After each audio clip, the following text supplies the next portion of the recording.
अस्सलाम वालेकुम दोस्तों, की हाल चाल है जी। ये देखो जी 240 फस गया नहर दे विच।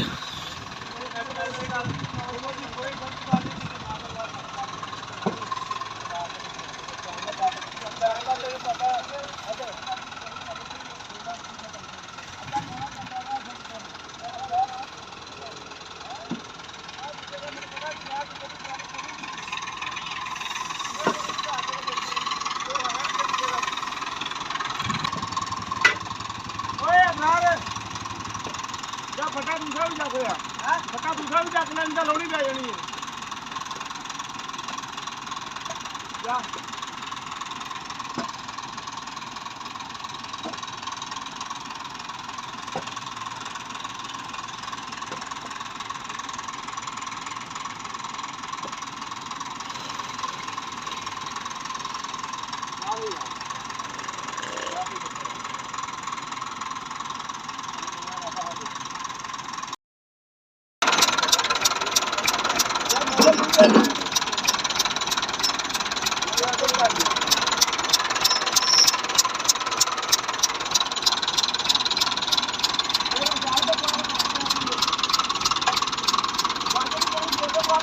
आ वेला कितना लीक हो वेला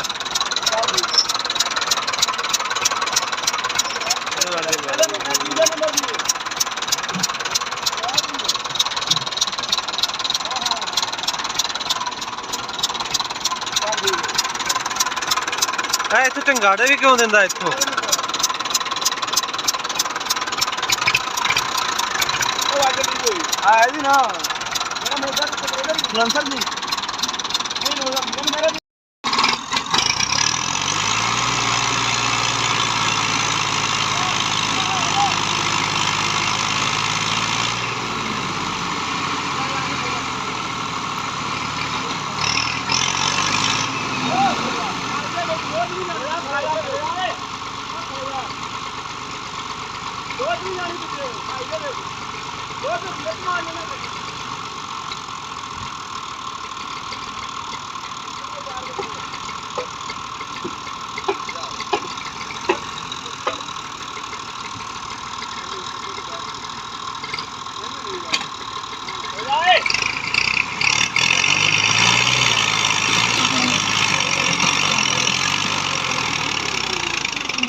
पीछे